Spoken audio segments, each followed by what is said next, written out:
뭐 하기 위해서 압수수색을 했는지, 그리고 청와대는 무슨 명분을 거절을 했는지, 그리고 앞으로 상황이 어떻게 될지 이를 갖고 한번 좀 논의를 해봐야 되는데요. 네. 압수수색을 왜 들어갔어요? 지난번에 그 이재용 삼성 부회장에 대해서 영장을 청구했었는데 조희연 부장판사가 당시에 거절했던 명분 중에 하나가 네. 수사가 미진하다 이런 거였거든요. 수사가 미진하다. 네, 그러니까 예. 뇌물을 주었다라고 하는 사람이 시인한 것도 아니고 뇌물을 받았다라고 하는 사람을 조사한 것도 아니고, 그러면 도대체 무슨 증거를 가지고 이 우리나라 최고 재벌을 구속해야만 하느냐. 예. 그 부분이 좀 힘들다 이제 이런 얘기였기 때문에 그 어제 청와대 압수수색을 통해서 그 증거를 보강하기 위한 그런 이유로 인해서 압수수색을 하려고 했던 것이고요. 네. 특히 이제 중요한 것은 그로 인해서 그 청와대와 박근혜 대통령과 최순실과 삼성 간에 뇌물로 연결되어진 커넥션이 정말 있었는지 없었는지 여부를 정확히 확인하고자 함이 더 컸었다라고 보겠습니다. 예, 어디를 압수수색하겠다는 거죠? 청와대 하게 되면 청와대 전체를 뭐 청와대에 있는 진돗개 집을 뭐 압수수색하겠다 이런 건 아니잖아요. 예, 사실 원래 제일 하고 싶었던 것은 이제 박근혜 대통령이 계속 있었다라고 주장되는 관저였었죠. 예. 그러나 관저는 개인적으로 이렇게 머무는 곳이기 때문에 사실은 하기 힘들었고요. 그리고 세월호 당일날 관저에서 질문을 받다. 그렇죠. 이런 걸 주장하고 있잖아요. 네, 그래서 관저를 하고 싶었으나 관저까지는 하지 못했고, 예. 이제 경호실이라던가 의무실이라던가 민정수석실이라든가 또 정무수석실, 뭐 비서실, 그리고 또 여러분들이 중요하게 생각하는 기록들이 보관되어 있는 그 전산 서버실, 이런 것들을 압수수색하겠다라고 영장을 발부받아서 제출했었습니다. 자, 압수수색을 거부했단 말이에요. 그럼 이제 다시 압수수색을 들어가야 되는데 통상적으로 일주일 정도 압수수색 기간을 주는데 이번엔 2월 28일까지 줬어요. 그러니까 법원에서는 한번 털 때까지 다 털어봐라. 기회를 줄 테니까 우리가 봐도 참으로 나쁜 대통령이다. 그런 뜻이 좀 있는 거 아닐까요? 그건 제가 대답 못하겠고요. 예, 대답 못할 거 왜 나오셨어요?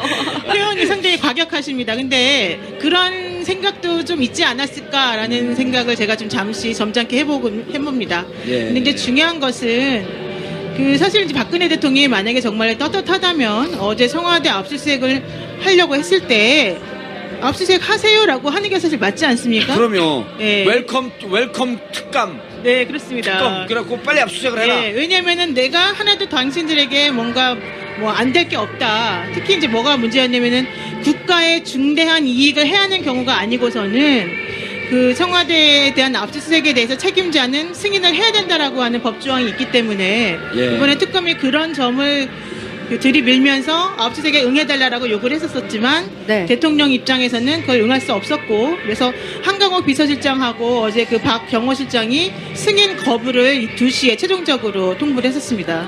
그러니까요.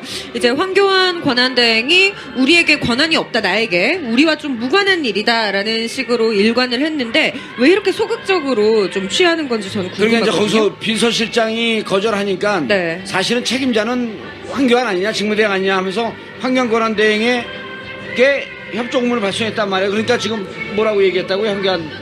권한이 없다. 권한이 나에게. 없다? 권한이 없다. 그럼 자기는 권한이 없는 대행이다. 그렇죠. 그럼 뭐예요? 황교안 대행이야 그냥?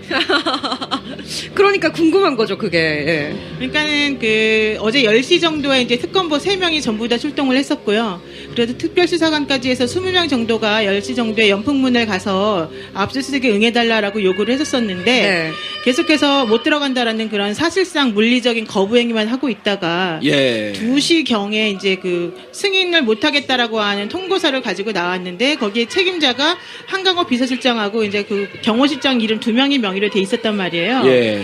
그래서 특검이 1시간 정도 이제 그 다시 논의를 하다가 철수를 했어요. 예. 하면서 자료를 임의 제출하게 뭐 해달라 이런 요구는 하지 않고 일단 돌아갔습니다. 돌아간 다음에 황교안 그 현재 대통령 직무대행에게 당신이 상급 기관이니까 예. 이 청와대에 대해서 전체적인 부분에 있어서는 지금 현재 대통령을 대신해서 책임자 아니냐. 예. 당신이 여기 대해서 승인을 좀 해달라라는 요청을 보냈죠. 근데 황교안은 권한 없다. 그랬더니 우리가 무관한 일이다. 예, 황교안 직무대행이 직접 말한 것은 아니고 예. 총리실에서 뭐라고 나왔냐면 규정에 따라서 처리한 것이다. 라는 말 한마디를 했고요. 예. 그 다음에 청와대 쪽에서는 뭐라고 했느냐 하면은 직무대행의 권한이 아니다. 그걸 청와대에서 얘기를 해요? 예, 그러니까 경호실이라던가 뭐 의무실이라든가 식당이라던가 이런 곳에 대해서 압수수색을 할 수 있을지 없을지를 승인하는 책임자는 비서실장이나 뭐 이런 사람이지. 비서실장이나 경호실장. 예, 현재 직무대행을 맡고 있는 황교안은 아니다. 이런 식으로 어허. 대답을 했단 말이죠. 예. 그래서 그것에 대해서 구체적으로 대답을 해주길 원했는데 그 총리실에서는 더 이상은 얘기하지 않겠다라고 예. 말하면서 사실상 대답을 회피했습니다. 근데 네. 이제 여기 보는 우리 방송을 보는 시청자분들, 그다음에 여기 광화문 현장에 나와 계신 분들, 이분들이 다 변호사들 아니거든요. 네. 그리고 법에 대해서 전문가가 아닌데 이상하게 생각하는 거예요. 특검이라고 하게 되면 막강한 권한을 줬을 텐데 도대체 우리 민간인들은 압수수색 나오면 압수수색 영장 보여주십시오. 영장도 안 보여주고 그냥 털고 간단 말이에요. 심지어는. 네. 그래서 도대체 무슨 권한으로, 전문용어로 무슨 깡닭으로 저렇게 막느냐. 그 형사소송법을 들여다봤어요. 네. 그걸 좀 설명해 주세요. 형사소송법상으로는 국가보안시설이게 되면 압수수색을 거부할 수 없다. 거부할 수 있다. 그렇게 되어 있는 거죠. 그러니까 지금 이제 그러니까 압수수색, 여러분들이 이제 일반인이지만 여러분들이 혹시 사무실 같은 곳을 경찰이나 누구가 와서 압수수색 하겠다라고 얘기를 하면 일단은 무조건 영장을 보여달라고 하십시오. 그리고 영장에 보면은 압수수색할 범위가 정해져 있고요. 특히 무엇에 대해서 중점적으로 보겠다라고 하는 내용이 적혀져 있거든요. 그러니까 그 범위 내에서만 원래 압수수색이 가능한 거니까 혹시 뭐 그럴 일은 없겠지만 그런 일이 만약에 발생하시면 예. 반드시 내용을 확인하세요. 그런데 이제 어제 같은 경우에는 청와대에서 무엇을 근거로 여기에 대해서 거부를 했느냐라고 하면은 형사소송법 110조하고 111조에 나와 있는 그런 규정을 가지고 거부를 했는데 110조에 나와 있는 규정은 군사상 기밀이 있는 장소에 대해서는 책임자의 승낙이 없는 한은 안 된다. 군사상 기밀이 있는 곳. 네. 두 번째로 그 111조에 나와 있는 것은 공무원이거나 공무원이었던 자가 보관하고 있는 물건 같은 것에 대해서는 또 역시 책임자의 승낙이 있지 않는 한은 그 압수수색 할 수 없다. 이런 조항이 있어요. 예. 청와대에서는 그 110조와 111조 1항들을 근거로 해서 이 청와대 당신들이 지금 영장을 가지고 와서 압수수색 하겠다라고 하는 곳은 군사상 기밀이 있는 곳이고 또 공무상 비밀이 있는 곳이기 때문에 압수수색하면 안 된다. 나는 책임자로서 거부하겠다라는 의사를 표현한 거고요. 예. 여기에 대한 특검의 논리는 무엇이었느냐 하면은 110조와 111조의 1항은 그렇게 적혀 있지만 각각의 2항에는 뭐라고 적혀 있느냐 하면은 국가의 중대한 이익을 해치는 경우가 아니라면 전항의 책임자는 당연히 승인을 해야 된다라고 되어 있다. 국가의 중대한 중대한 이익을 해치는 경우가 아니라고 한다면 네. 아니라고 한다면 당연히 책임자는 승인을 해야 한다. 네, 압수수색을 승인해 줘야 된다. 자, 그럼 노 변호사님, 어제 압수수색 들어간 현장이 압수수색을 하는 게 국가의 이익이 됩니까? 수색을 못하는 게 국가의 이익이 됩니까? 그래서 그거에 대한 해석을 해봐야 되잖아요. 맞습니다. 일반인들이, 우리 네. 시청자분들이 상식적으로는 압수수색을 해서 사실대로 밝히는 것이 국가의 이익이 도움이 되는데 국가에 아무런 해가 끼치지 않고 도움이 된단 말이에요. 그걸 네. 거절했어요. 네. 그래서 그런데도 특검 아무 일도 못해. 좀 바뀌어야 되겠죠. 이 규정이 사실은. 그러니까 이상하잖아요. 그러니까 그래서 특검이 어제 계속 요청한 게 그러면 우리의 압수수색을 거부할 만한 국가의 중대한 이익을 해치는 게 무엇이냐 첫 번째 그 질문을 했고요. 네. 특히 우리가 영장에 적시한 그 6곳과 나머지 우리가 달라고 하는 기록물들이 예. 우리에게 넘겨짐으로 인해서 어떠한 국가의 중대한 이익을 해치게 되는지 설명을 좀 해달라. 그런데 예. 그 점에 대해서는 아무런 대답을 안 하고 있는 거죠. 자, 그러니까 정리해보죠. 저 압수수색하러 갔어요. 네. 갔더니 거부해. 그게 왜 거부합니까? 그랬더니 군사상 기밀입니다. 그리고 이 군사상 기밀을 보는 것은 국가에게 손해를 미치는 일입니다. 그러니까 특검에서 그럼 무슨 손해를 미치죠? 이렇게 물어봤어요. 아니 잠깐 거기서 하나 이제 정정할게. 예. 국가의 중대한 이익을 해치는 겁니다라는 말을 안 그런 했어요. 얘기는 안 했고, 네. 기밀이니까. 네, 군사상 기밀이니까 기밀이니까 못 들어옵니다. 네. 그러니까 이제 현재 그 특검에서는 네. 좋다. 그러면 그건 이해를 하겠는데 네. 우리가 하는 행위가 국가 이항에 이익을 의하면? 해치는 겁니까? 네. 그건 물어봤어요. 그렇죠. 예. 그러니까 뭐라 그랬어요? 대답을 안 하죠. 아, 네. 무건수행. 네. 무건수행. 무건수행을 한 거예요. 대답을 안 하고. 네, 대답을 안 하고 예. 그냥 지난번에 그 검찰 특별수사본부에서 작년 10월 25일인가요? 그때 아마 한번 압수수색 한번 한 적이 있었잖아요. 그러니까 형사소송법 110조, 111조를 또 위반한 거 아니에요? 그래서 해명을 해야 될 거 아니야. 네, 그래서 특검에서는 우리가 그 정당하게 요구하는 그 이양과 관련된 내용을 당신들이 소명하지 않으면서 무조건 물리적으로 우리가 들어가서 압수수색하려는 걸 거부하고 있기 때문에 예. 이 점에 대해서는 심각한 공무집행 방해다라고 판단하고 있다. 여기에 대해서 혹시 우리가 지금 당신들에 대해서 그러니까 그 공무원들이겠죠. 이거 막은. 공무집행 방해. 네, 아하. 공무집행 방해를 한번 검토해 보겠다라는 식으로 강력히 말은 했어요. 그러나 일단 말은 강력히 했지만 그렇다고 해서 특검이 정말로 물리력을 행사하면서까지 들어갈 수는 없기 때문에 그 부분에 있어서는 일단은 전부 다 거부된 것으로 봐야 되고요. 특검 입장에서도 우리 청와대에서 저런 식으로 나온다면 사실 우리가 할 수 있는 것은 없다. 이게 어제 나온 그 잠정적 결론입니다. 자, 지금 특검이 마지막 남아있는 과제가 대통령 대면 조사, 네. 그다음에 우병우 구속영장 청구, 그다음 삼성 우병우 이재용, 수사. 우병우 수사, 예, 네. 우병우 수사, 그다음에 네. 삼성 이재용 구속영장을 재청구할지 말지에 대한 그렇습니다. 결정, 네, 네. 그다음 나머지 기업들에 대한 네. 결정. 그런데 편안한 미얀마 대사건도 나왔고, 그다음에 박채윤, 네. 김영재 의원의 부인 건도 나왔는데 그건 좀 이따 얘기하고. 네, 네. 자, 일주일 앞으로 중요하지 않나요? 아, 그러니까요. 네. 이 특검 수사가 끝을 보고 있잖아요. 네. 막판 스퍼트를 내고 있는데 박근혜 대통령 입장에서는 뭔가 흠집을 좀 낼 필요성이 있지 않을까 그런 생각이 들거든요. 박근혜 대통령 입장에서는 지난번에 박한철 전 헌재 소장이 퇴임하기 전에 얘기한 게 있지 않습니까? 3월 13일 전에는 결론이 나야 된다라고 말을 했어요. 네. 그러면은 이제 헌재에서 탄핵이 인용이 될 가능성이 많을 뿐더러 그 결정이 3월 13일에 이전에 날 가능성이 많아졌지 않습니까? 만약에 그렇다면 특검 입장에서 한 번 더 연장이 가능하다고 한다면 탄핵이 인용되는 순간 그분은 강제 수사의 대상이 되는 거예요. 일반인이 되기 때문에. 탄핵이 되는 순간 강제 네. 수사의 대상이 된다. 네. 그래서 아, 그런 네. 거를 막기 위해서 헌재의 탄핵 심판에 대해서는 지연 작전을 지금 쓰는 것 예. 같고 또 탄핵의 그런 그 수사와 관련해서 협조를 하지 않는 부분에 대해서 원래는 그 지금 현재 특검이 2월 28일이 마지막 아니겠습니까? 그때까지 수사를 못하게 하고 한 번 더 연장시킬 수 있는 그것을 하지 못하게 황교안 대행을 약간 조금 이렇게 협조를 얻어서 지금 그런 행동을 하고 있는 것이 아닌가라는 의심을 하고 있는 겁니다. 예. 예. 그런데 자, 어제 압수수색을 못했어요. 네. 성적표 한번 매겨봐야죠. 네, 그렇습니다. 특검이 유리한 건지 아니면 박근혜 대통령이 변호하고 그러니까 박근혜 대통령의 대리인 측이 유리한 건지. 네. 어제 성적표는 어떻게 매길 수가 있어요? 저는 특검 측의 판정 승리였다라고 판단을 하고 있습니다. 아, 특검 측의 판정승. 판정승이었다. 박근혜 대통령 의문의 1패. 네, 그렇습니다. 아. 의문의 1패, 이유 있는 1패. 예, 그렇게 예. 말하고 싶습니다. 왜 그러느냐 하면은 네네. 사실은 이제 아까 제가 초두에 말씀을 드렸지만은 만약에 박근혜 대통령이 떳떳하다면 이 사태를 야기한 장본인으로서 빨리 이 혼란스러운 전국을 안정화시켜야 될 의무가 있는 것이고 본인이 정말로 떳떳하다면 오히려 수사를 정확히 받고 다시 자기 자리로 돌아가면 되는 거 아니겠습니까? 그렇게 하기 위해서 가장 먼저 선행돼야 될 것이 바로 청와대 압수수색에 응하는 건데요. 예. 그렇게 여러 번 응하지 않음으로 인해서 결론적으로는 뭔가 청와대가 숨기고 싶은 게 있구나. 숨기는 자가 범인이다. 예, 현재 아하. 특검이 저렇게 열심히 뭔가를 캐려고 하는 거에 대해서 방어하고 있는 이유가 뭘까?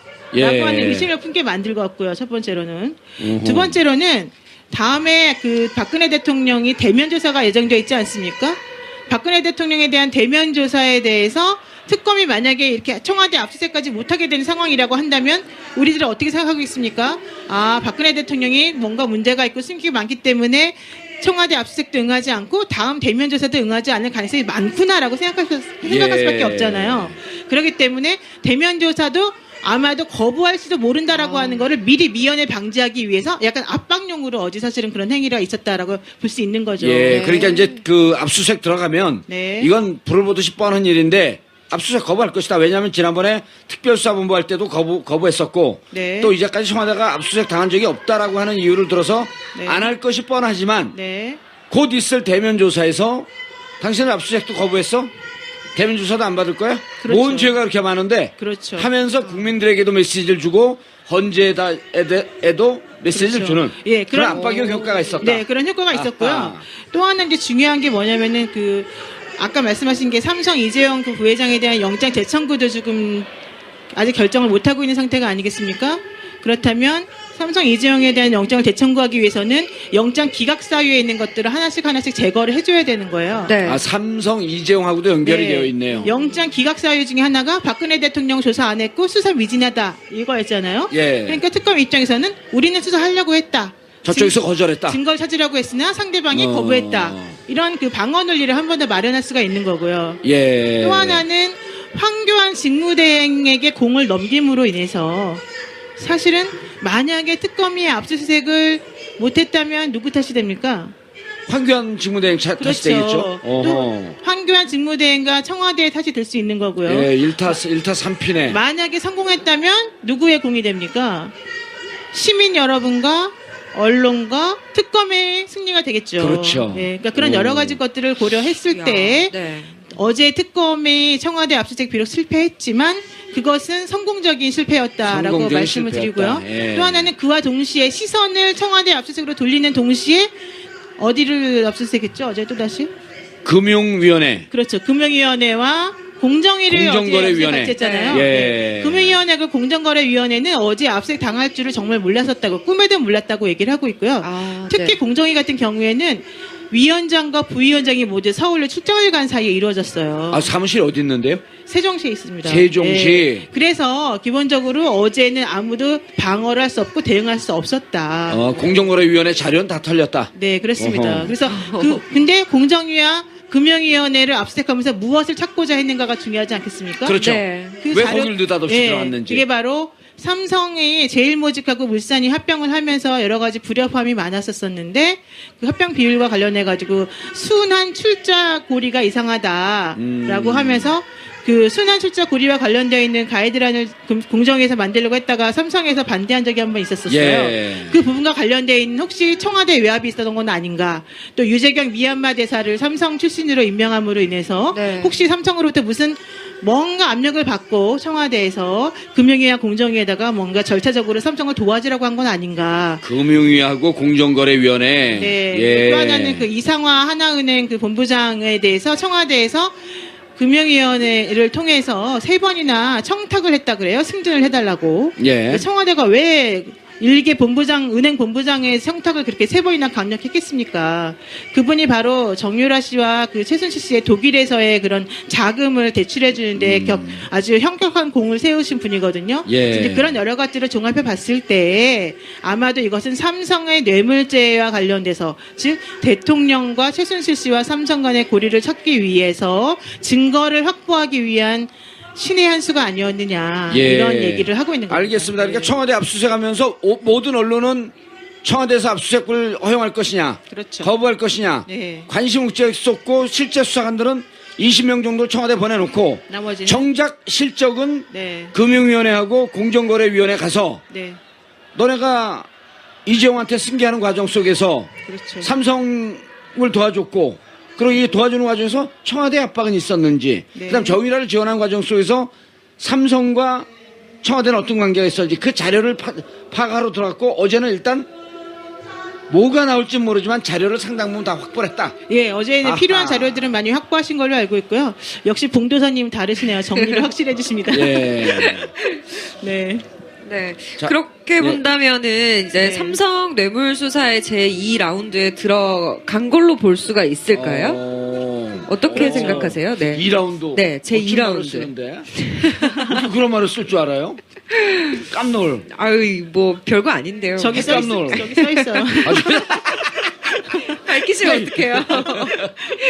네, 그렇게 봐야 될까요? 네, 그게 이제 그 삼성 뭐 관련해서 어쨌든 일을 시작한 거는 맞고요. 예. 지금 대통령에 대한 대면 조사를 다음 주 9일하고 10일 정도에 하겠다라고 얘기를 하고 있거든요. 그렇게 되면은 대면 조사가 이루어질지 안 이루어질지 모르겠지만은 네. 대면 조사를 한 다음에 곧바로 공소장을 써야 돼요. 만약에 특검에서 연장 신청을 하지 않으면은 2월 28일 전까지 공소를 제기해야 되기 때문에 예. 공소장을 쓰는데 하루 이틀 걸리는 게 아니거든요. 그렇기 때문에 공소장을 써야 되고 그래서 만약에 삼성에 대해서 증거를 더 찾지 못하면 제대로 된 공소장을 쓰지 못할 것이 뻔하기 때문에 네. 사실은 이제 그 어제 압수수색을 통해서 얻은 자료들을 근거로 해서 공소장을 지금 만들려고 지금 준비를 하고 있는 것으로 보이고요. 네. 예. 그럼과 동시에 아까 말씀드리지 않은 것 중에 하나가 2월 28일까지 그 압수수색 영장의 그 집행 시한을 받아놨는데 보통은 7일 정도밖에 안 해주는데 2월 28일까지 거의 4배를 해줬단 말이에요, 법원에서. 네. 그러면 앞으로 남은 시간이 20 며칠이 남아있기 때문에 그 기간 동안에 영장을 한 번 더 집행 한번 해보고 정 안 되면은 다시 한번 특검의 그 수사 기간을 연장해주는 쪽으로 방향을 조금 잡지 않을까. 예. 그러면서 그 삼성이나 뭐 박근혜 대통령이나 궁극적으로 이들이 얽혀있는 뇌물 관계를 좀 정확히 파악해내고자 하는 것이 아닌가. 이렇게 생각하고 있습니다. 삼성이 지금 그러니까 그 특검이 목표로 하고 있는 게 압수수색의 결국 종착점은 그렇습니다. 예. 대통령을 대면 조사하겠다. 네. 대면 조사. 네. 대면 조사. 예. 대통령 대면 조사가 언제쯤 이루어질 것 같아요? 9일하고 10일 정도로 예상하고 있는데 아까 말씀하셨듯이. 대통령이 예. 그 응할지 안 할지는 사실 잘 모르죠. 예. 예. 그러니까 이번에도 대면 조사를 거부할 가능성이 더 크다고 보시는지 아니면 응할 가능성도 있다고 생각을 하시는지 궁금해요. 지금 이제 계산을 조금 하고 있는 것 같아요. 아니 청와대는. 그러니까 그 네. 넘어가시기 전에 네네. 이제까지 계속 특별수사본부 때도 네. 조사받겠다 네. 안 하고 네. 조사받겠다 안 하고 그렇게 네. 하겠다 그러면서 거절하는 게 지금 두세 번 되잖아요. 그랬죠. 맞습니다. 네. 예. 근데 그게 박근혜 대통령만 그 거짓말한 게 아니고요. 예. 사실은 그 황교안 직무대행도 지난번에 그 2016년도 12월 20 며칠에 있었던 그 국회 그 대정부 질문이 있었어요. 예. 그 당시에 나와가지고 특검의 수사에 적극 협조하겠다라고 말을 한 적이 있었거든요. 그런데 이번에 청와대 압수수색 해달라고 하니까 협조하지 않고 있잖아요. 아 그건 황교안 네. 대행도 네. 그럼 둘이 박근혜 대통령과 황교안 대행은 일단 친한 관계인 거는 분명한 것 같네요. 뭐 친할 수밖에 없는 게 그 예. 원래 법무장관도 박근혜 대통령이 시켜준 거고 예. 총리도 사실은 박근혜 대통령이 시켜준 거기 때문에 황교안 대행으로서는 박근혜 대통령과의 관계를 고려하지 않을 수가 없죠. 아니요 둘이 안 친한 것 같아요. 제가 보기에는 왜 그러냐면 네. 김병준 책임 총리 임명할 때 네. 황교안 총리는 몰랐다는 거 아니에요? 언론 보고 알았다는 거지. 아 이제 난 잘렸구나. 네. 그리고 2시에 기자회견 하려고 그러다가 네. 김병준 총리를 야당에서 반대하니까 기자회견 하려다 기자회견 취소하고 네. 그때 속으로 얼마나 섭섭했겠어요. 네. 아니 이렇게 충성을 다했는데 날 잘라? 네. 근데 그때 박근혜 대통령은 그러지 않았대요. 원래 정치가 그런 게 아니라 그러더라고요. 저는 정치는 잘 모르는데 정치가가 잘 아시겠지만은 예. 겉으로 던지는 패하고 속으로 읽는 패가 다르다는 거예요. 그래서 그 당시에 김병준 그 국무총리 지명자를 지명하면서 야당하고 전혀 협의를 안 했죠. 협의를 안 했잖아요. 그러면 야당에서 받겠습니까? 안 받겠습니까? 그 패를 안 받을 걸 예상했다는 거예요. 아하. 그러니까 물론 그거는 확인되지 않았기 때문에 지금 제가 정확히 말씀드릴 수 없고 예. 결과론적으로는 그렇게 됐죠, 사실은. 그래서 황교안 그 국무총리가 당시에 기분이 나빠서 뭐 이 음식을 오전에 하네, 뭐 오후에 하나 그랬다가 이제 갑자기 바뀌어가지고 지금 직무대행까지 오고 예. 뭐 보수 세력의 대통령 후보로도 지금 언급이 되고 있는 상황이거든요. 그렇죠. 그러니까 그 내막은 잘 모르겠어요. 정치 구단들이 하는 건 제가 잘 모르겠지만은 어쨌든 돌아가는 판세를 보게 되면은 우리가 모르는 여러 가지 계산이 깔려 있는 것 같고 그 계산의 알겠습니다. 중심에는 현재 대통령과 직무대행이 있는 것 같다. 관계가 있다. 네. 자 그러면 어제 압수수색 들어갈 때 청와대에서 네. 노발대발했다는 거 아니에요? 네. 쇼인가요? 아니죠. 뭐 당연히 쇼가 뭐 어느 정도 있겠죠. 전혀 아. 없다고 볼 수 없는 게 그러나 진짜 화가 나 있다. 네, 대통령이 화를 낸 것 중에 하나는 뭐였냐면은 왜 니네는 지금 간소하게 꼭 필요한 부분에 대해서만 영장을 청구한다고 해놓고 네. 영장을 10개나 받아왔다. 이게 뭐냐. 이렇게 얘기를 하면서 화를 냈다는 게 첫 번째고요. 예. 두 번째로는 아직 탄핵 결정도 안 났는데 나를 피의자로 적시하는 게 말이 되느냐. 이건 헌법 위배다. 사실 헌법 위배라는 말은 법률적으로 쓰는 말은 아닌데요.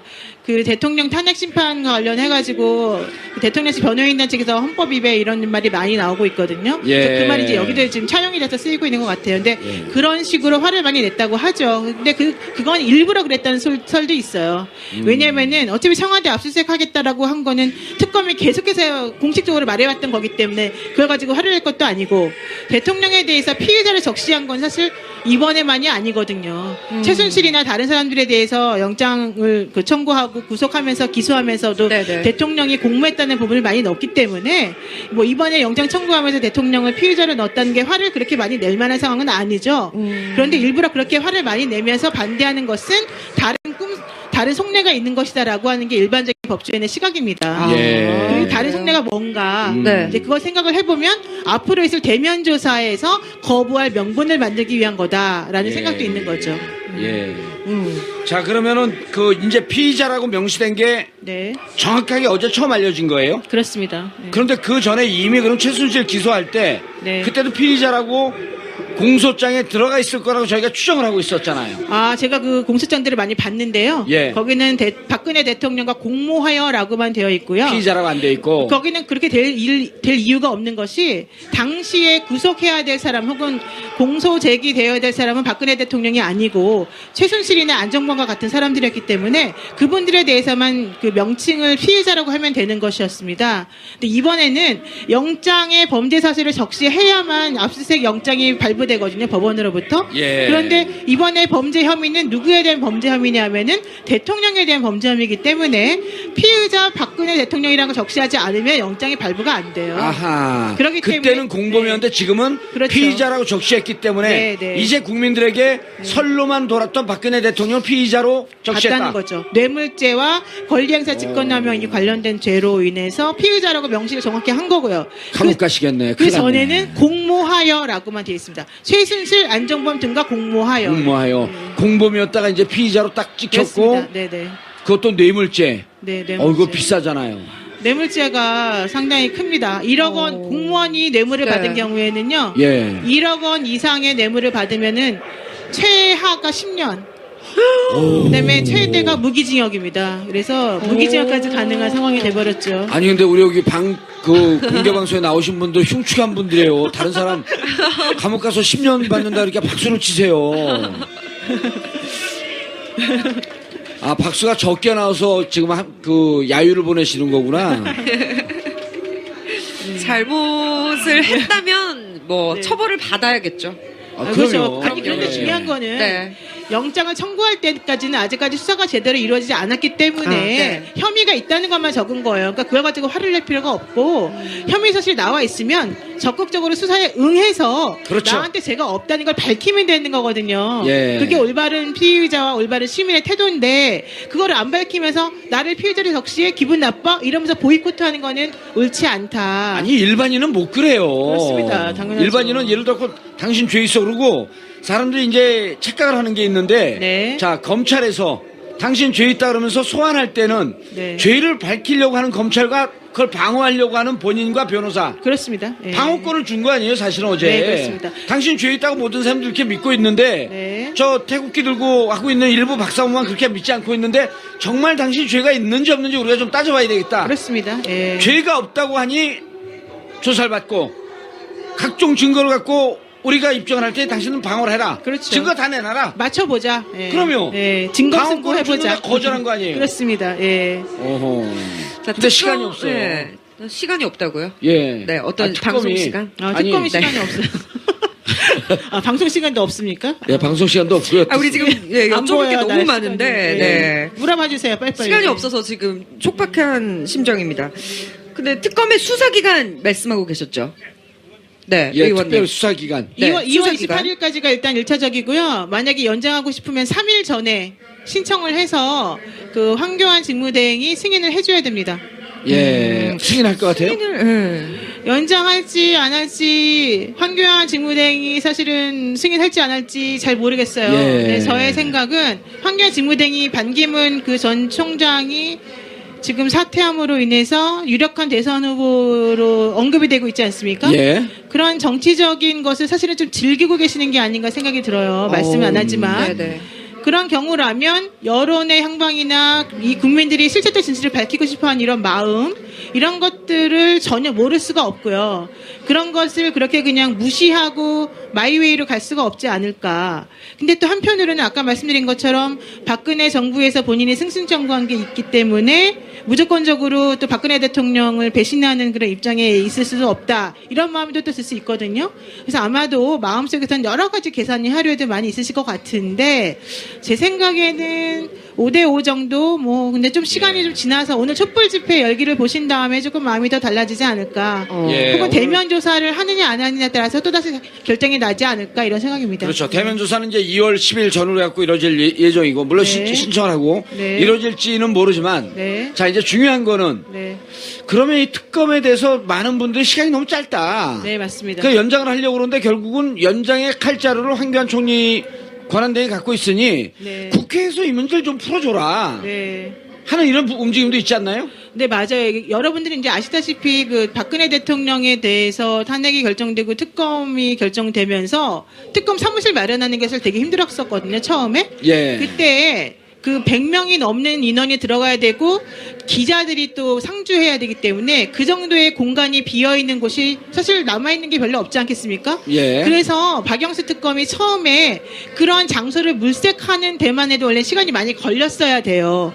그런데 박영수 특검은 엄청나게 빨리 그 건물하고 계약을 맺어서 들어갔어요. 근데 그게 가능하게 된 이유 중에 하나가 박영수 특검이 자기 돈으로 보증금을 냈기 때문이에요. 아하. 왜냐면 특검은 원래 나라에서 돈을 내줘야 되는데 자기 돈으로 먼저 어허. 내지 않으면 그 시간이 많이 걸려요. 품위가 안 나기 때문에. 예. 그래서 일을 못하는 거니까 오히려 박영수 특검이 자기 돈을 먼저 빌려가지고 보증금을 냈어요. 그러면서 특검과 관련된 모든 물리적 시설이라던가 사람을 뽑는 일을 정말로 눈 깜짝할 새에 다 이뤄냈거든요. 예. 그러면서 여기까지 왔는데 지금 한 달 걸렸단 말이에요. 엄청나게 빨리 잘하지 않았습니까? 그렇죠. 그런데 여러분 보시면 지금도 수사하기에는 아직도 갈 길이 멀고 너무 많아요, 방해하는 과제가. 세력이 너무 많고 좀 있으면은 이제 끝난다고 하고 그러니까 특검 수사 기한을 연장해야 될 필요성이 너무너무 당연히 우리에게 와닿는 거죠. 예. 그래서 어제 국회에서는 특검 수사기간 연장을 아예 법으로 명시하는 게 어떠냐라고 하는 식의 개정안을 만들어야 되겠다라는 아하. 얘기가 있었었고 네. 예. 특히 여러분 아시다시피 최순실처럼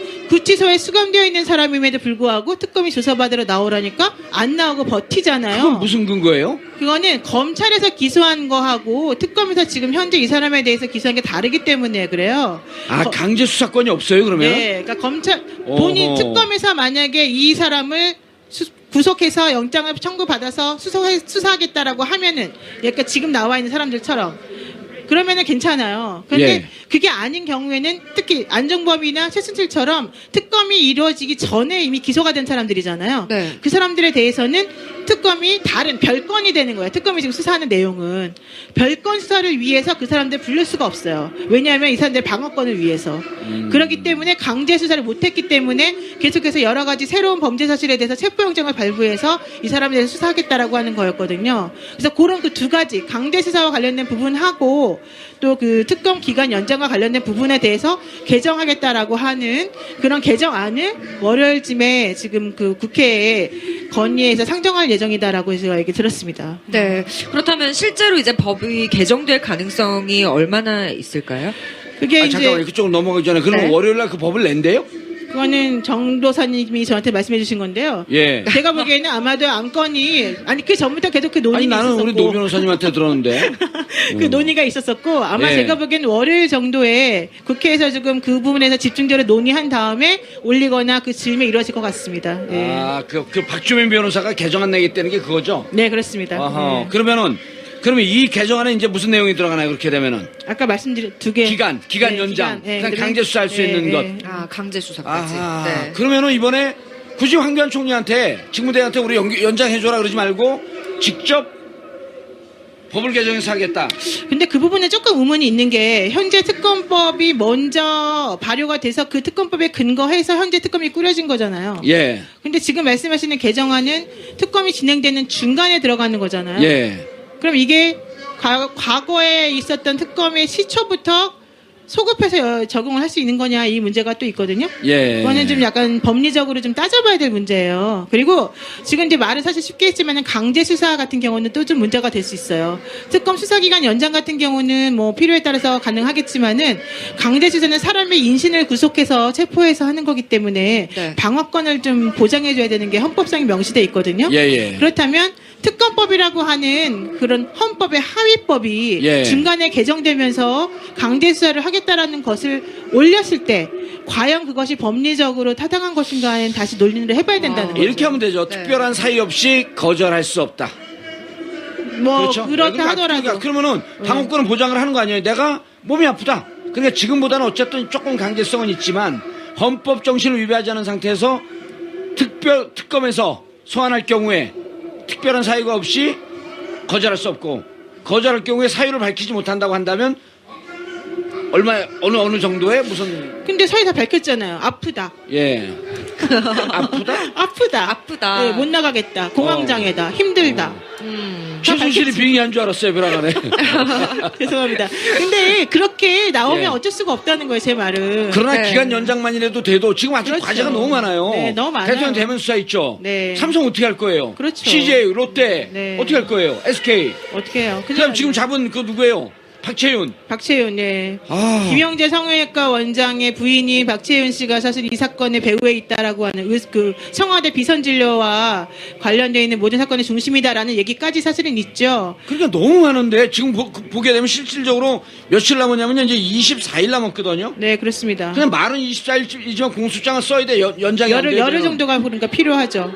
한 열흘 정도가 필요하게 되면 실질적으로 수사를 할 수 있는 시간은 다음 주밖에 없어요. 그렇죠. 사실은. 15일 정도까지밖에 없는 거예요. 네. 또 공소장 잘 써야 되잖아요. 너무 잘 써야 되죠. 예. 안 그러면 변호사 그 중간에 공소장 바꾸는 거는 사실은 검찰에서 봤을 때는 너네들이 공소 제기한 게 잘못됐다라고 하는 거를 법원에 고백하는 것과 같다.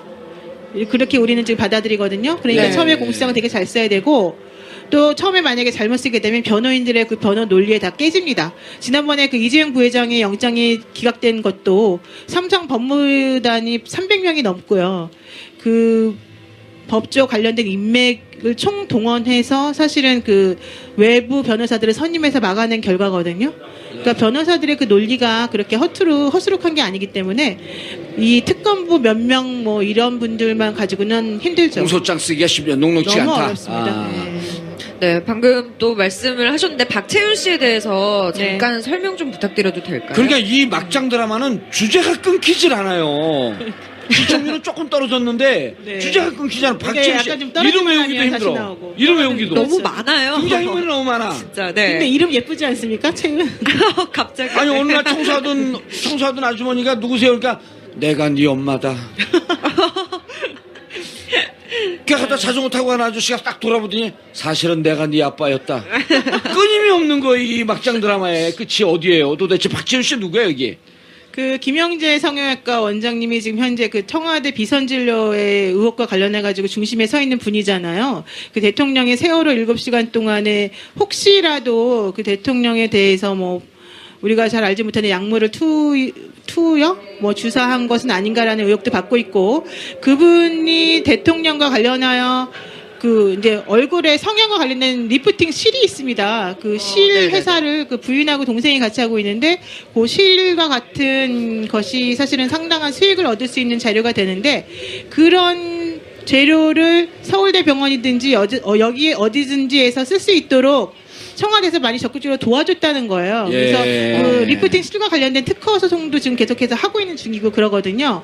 그런 식으로 그분이 지금 아마도 최순실 씨와 박근혜 대통령과 관련된 여러분들의 미용 성형과 관련되어 있는 모든 사업의 이권에 관여되어 있는 것으로 보이는데 총괄 예, 총괄로 보이는데 조직책의 머리. 거기에서 이제 실질적인 기술이나 의료계 인맥은 김영재 성형외과 원장인 아하. 의사 선생님이 하시고 그 모든 사업적인 것은 부인이 한 게 아니냐. 그래서 그 부인이 안종범 수석에게도 고맙다고 뇌물도 주고 백도 주고. 현금 2,500만 원도 주고 뭐 여러 가지 나오지 않았습니까? 예. 그래서 그런 부분과 관련해서 지금 현재 그 뇌물죄와 관련돼 있는 지금 수사를 받고 있는 거죠. 안종범 수석은 협조하려고 그러다가 이제 이 박채윤 씨한테 뇌물 나오면서 빼박이가 된 거죠. 이제 빼도 박도 못하게 된 네, 거죠. 빼박이 돼서 아마도 그 뇌물 수수죄가 더 추가로 기소되지 않을까 지금 생각이 아하. 들고요. 만약에 안정범 수석이 거기서 빠져나오려면 본인이 수사한 사실을 정확히 인정을 하고 왜 수수하게 되었는지 경위를 정확히 밝혀서 더욱더 협조하는 것만이 설 길이 아닌가라고 그렇죠. 생각합니다. 근데 네. 이제 백을 대통령이 받으라서 받았습니다. 이럴 수는 없을 거 아니에요. 그건 좀 곤란하잖아. 대통령이 시켜서 여러 가지 일을 하다 보니 예. 좀 욕심이 생기고 너무 힘들었습니다. 뭐 이렇게 해야 되겠죠. 그렇죠. 네. 예상까지. 네, 알겠습니다. 특검에 대한 이야기 이제 넘어가서 마지막으로 헌재에 대해서도 잠깐 여쭤보고 싶어요. 네. 계속해서 시간 끌기에 나서고 있단 말이죠. 박근혜 대통령의 대리인단이. 앞으로 어떻게 전망하시는지 변론기일 두 차례 남았죠? 남은 기일이 몇 차례 남았어요? 두 차례. 두 차례. 네. 아하. 지금 이제 가장 쟁점이 됐던 게 박한철 헌재소장이 물러나기 전에 빨리 해야 된다라고 하니까 그 대통령단 변호인 측에서 뭐 국회하고 무슨 커넥션이 있는 거 아니냐 얘기를 박한철 했고요. 소장하고? 예, 예. 헌재하고 예. 두 번째 왜 방어권을 행사하지 못하게 우리가 신청한 증인은 전부 다 기각했느냐 이 부분이었단 말이에요. 그래서 지난번에 이정미 재판관이 뭐라고 말했냐면 더 신청할 증인이 있습니까? 라고 물어봤어요. 네. 그랬더니 이정미 권한대행이죠, 거기도. 이정미 헌법재판소장 권한대행이 그렇게 예. 물어봤더니 대통령 측 변호인단이 없습니다라고 말했어요. 그러면 없습니다 그랬으면 누구누구에 대해서 지금 예정되어 있는 사람까지 증인신문하고 이제 더 이상 끝내면 됩니다라고 해서 이정미 재판관이 오케이를 했단 말이에요. 국회 측에서도 오케이를 했고 예. 그랬더니 갑자기 거기에 대해서 다시 대통령 변호인단에서 뭐라고 했습니까? 그 말은 없습니다라는 말은 현재까지 없습니다라는 말이었다. 앞으로 또 있을지도 모른다. 앞으로 더 얼마든지 바뀔 수 있기 때문에 우리는 얼마든지 더 할 수 있다. 이렇게 중요한데 왜 우리가 방어를 못하게 막느냐라고 얘기를 하고 있습니다. 예. 이런 태도를 보아서는 더 추가로 증인 신청할 수도 있고요. 그다음에 고영태가 반드시 필요하다라고 얘기를 해가지고 그러면 고영태가 어딨냐 물어봤더니 국민이 찾아줄 것이다. 이런 네. 식으로 이제 계속해서 국민이 찾아준대요? 예, 자기네 측 증인이면은 자기네가 주소를 확인해서 데려오고 오든지 이래야 되는 거거든요. 근데 그렇게 안 하고 할 수 있다라고 얘기를 했기 때문에 그때 이정미 재판관에서 혼났죠. 그러면서 또 한 가지 말하는 것은 왜 자꾸 신속성만 강조하냐, 공정성이 중요하다 그랬어요. 네. 예. 그래서 이정미 재판관이 지난번 재판부터는 패턴을 바꿨습니다. 신속성 얘기 전혀 안 하고요. 상대방이 원하는 것에 대해서 다 대답을 해주고요. 그다음에 공정하게 하겠다. 공정성. 그래서 너네들이 지금 더욱더 추가로 낼 증거가 뭐냐? 내가 내라는 거 냈냐? 앞으로 어떻게 하겠냐? 정확히 밝혀라. 라고 말을 했습니다. 예. 제가 봤을 때는 그런 여러 가지 태도를 보아서는 3월 13일 전에 신속성과 공정성을 모두 담보한 채로 헌재에서 결론을 내릴 가능성이 크고요. 여기에 예. 대해서 대통령 측에서 이의를 제기하지 못하도록 지금 만만의 자세를 갖추고 있는 것 같아요. 단지 하나의 변수는 대통령이 헌재 탄핵 심판에 참석해서 말하겠다라고 하는 거. 그러면서 한 번 안 나오고 시간을 계속 끄는 건데 그것도 아마 한 번 정도는 허용해줄 가능성이 있어요. 그리고 지난 다음에 그렇습니다. 당신들이 이 헌재, 이 네. 위중한 국정 중단의 위기 상황에서 그걸 인식하지 못하고 네. 이 재판을 헌재 판결을 끌려고 하는 것이니 더 이상 받아들일 수 없다. 한 번 나오겠다 했으면 나와라. 만약에 네. 못 나오면 더 이상 이제 없다. 이렇게 정확히 선을 그어주는 것이 제가 보기엔 필요할 것 같고 그런 식으로 정리를 해주실 것 같습니다. 왜냐하면 안 그러면 이 혼란이 끝도 없지 않습니까? 그럼요. 있을 수 없는 일이죠. 뭐 하기 위해서 압수수색을 했는지, 그리고 청와대는 무슨 명분을 거절을 했는지, 그리고 앞으로 상황이 어떻게 될지 이를 갖고 한번 좀 논의를 해봐야 되는데요. 네. 압수수색을 왜 들어갔어요? 지난번에 그 이재용 삼성 부회장에 대해서 영장을 청구했었는데 조희연 부장판사가 당시에 거절했던 명분 중에 하나가 네. 수사가 미진하다 이런 거였거든요. 수사가 미진하다. 그러니까 예. 뇌물을 주었다라고 하는 사람이 시인한 것도 아니고 뇌물을 받았다라고 하는 사람을 조사한 것도 아니고 그러면 도대체 무슨 증거를 가지고 이 우리나라 최고 재벌을 구속해야만 하느냐. 예. 그 부분이 좀 힘들다 이제 이런 얘기였기 때문에 그 어제 청와대 압수수색을 통해서 그 증거를 보강하기 위한 그런 이유로 인해서 압수수색을 하려고 했던 것이고요. 네. 특히 이제 중요한 것은 그로 인해서 그 청와대와 박근혜 대통령과 최순실과 삼성 간에 뇌물로 연결되어진 커넥션이 정말 있었는지 없었는지 여부를 정확히 확인하고자 함이 더 컸었다라고 보겠습니다. 예, 어디를 압수수색하겠다 그런 거죠. 청와대 하게 되면 청와대 전체를 뭐 청와대에 있는 진돗개 집을 뭐 압수수색했다 이런 건 아니잖아요. 예, 사실 원래 제일 하고 싶었던 곳은 이제 박근혜 대통령이 계속 있었다라고 주장되는 관저였었죠. 예. 그러나 관저는 개인적으로 이렇게 머무는 곳이기 때문에 사실은 하기 힘들었고요. 그리고 세월호 당일날 관저에서 진문을 봤다. 그렇죠. 이런 거 주장하고 있잖아요. 네, 그래서 관저를 하고 싶었으나 관저까지는 하지 못했고 예. 이제 경호실이라던가 의무실이라던가 민정수석실이라든가 또 정무수석실, 뭐 비서실 그리고 또 여러분들이 중요하게 생각하는 기록들이 보관되어 있는 그 전산 서버실 이런 것들을 압수수색하겠다라고 영장을 발부받아서 제출했었습니다. 자, 압수수색을 거부했단 말이에요. 그럼 이제 다시 압수수색을 들어가야 되는데 통상적으로 일주일 정도 압수수색 기간을 주는데 이번엔 2월 28일까지 줬어요. 그러니까 이익을 해치는 경우가 아니라고 한다면 네. 아니라고 한다면 당연히 책임자는 승인을 해야 한다. 네, 압수수색을 승인해줘야 된다. 자, 그럼 노 변호사님 어제 압수수색 들어간 현장이 압수수색을 하는 게 국가의 이익이 됩니까? 수색을 못하는 게 국가의 이익이 됩니까? 그래서 그거에 대한 해석을 해봐야 되잖아요. 맞습니다. 일반인들이 우리 네. 시청자분들이 상식적으로는 압수수색을 해서 사실대로 밝히는 것이 국가의 이익이 도움이 되는데 국가에 아무런 해가 끼치지 않고 도움이 된단 말이에요. 그걸 네. 거절했어요. 네. 그래서 그런데도 특검 아무 일도 못해. 좀 바뀌어야 되겠죠. 이 규정이 사실은. 그러니까 이상하잖아요. 그러니까 그래서 특검이 어제 계속 요청한 게 그러면 우리의 압수수색을 거부할 만한 국가의 중대한 이익을 해치는 게 무엇이냐 첫 번째 그 질문을 했고요. 네. 특히 우리가 영장에 적시한 그 6곳과 나머지 우리가 달라고 하는 기록물들이 예. 우리에게 넘겨짐으로 인해서 어떠한 국가의 중대한 이익을 해치게 되는지 설명을 좀 해달라. 그런데 예. 그 점에 대해서는 아무런 대답을 안 하고 있는 거죠. 자, 그러니까 정리해보죠. 저 압수수색을 하러 갔어요. 네. 갔더니 거부해. 그게 왜 거부합니까? 그랬더니 군사상 기밀입니다. 그리고 이 군사상 기밀을 보는 것은 국가에게 손해를 미치는 일입니다. 그러니까 특검에서 그럼 무슨 손해를 미치죠? 이런 물어봤어요. 아니 잠깐 거기서 하나 이제 정정할게. 예. 국가의 중대한 이익을 해치는 겁니다라는 말을 안 그런 했어요. 얘기는 안 했고, 예. 기밀이니까. 네, 군사상 기밀이니까 기밀이니까 못 들어옵니다. 네. 그러니까 이제 현재 그 특검에서는 네. 좋다. 그러면 그건 이해를 하겠는데 네. 우리가 하는 행위가 국가 이양을 이익을 위하면? 해치는 겁니까? 네. 그럼 물어봤어요. 그렇죠. 예. 그러니까 뭐라 그랬어요? 대답을 안 하죠. 아, 네. 무건수행. 네. 무건수행. 무건수행을 한 거예요. 대답을 안 하고. 네, 대답을 안 하고 예. 그냥 지난번에 그 검찰 특별수사본부에서 작년 10월 25일인가요? 그때 그 형사소송법을 들여다봤어요? 네. 그걸 좀 설명해 주세요. 형사소송법상으로는 국가 보안시설이게 되면 압수수색을 거부할 수 없다. 거부할 수 있다. 그렇게 되어 있는 거죠? 그러니까 지금 이제 그러니까 압수수색 여러분들이 이제 일반인이지만 여러분들이 혹시 사무실 같은 곳을 경찰이나 누구가 와서 압수수색 하겠다라고 얘기를 하면 일단은 무조건 영장을 보여달라고 하십시오.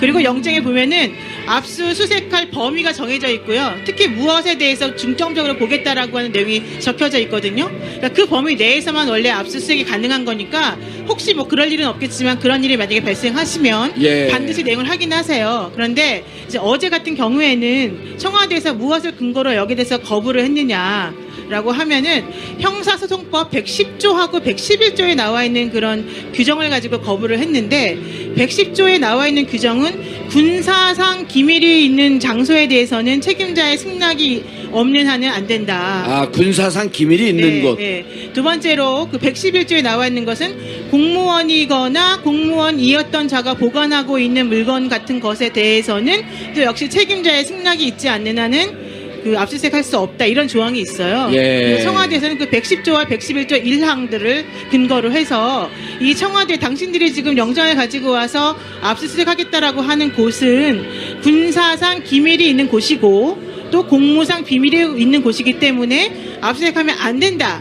나는 책임자로서 거부하겠다라는 의사를 표현한 거고요. 예. 여기에 대한 특검의 논리는 무엇이었느냐 하면은 110조와 111조의 1항은 그렇게 적혀 있지만 각각의 2항에는 뭐라고 적혀 있느냐 하면은 국가의 중대한 이익을 해치는 경우가 아니라면 전항의 책임자는 당연히 승인을 해야 된다라고 되어 있다.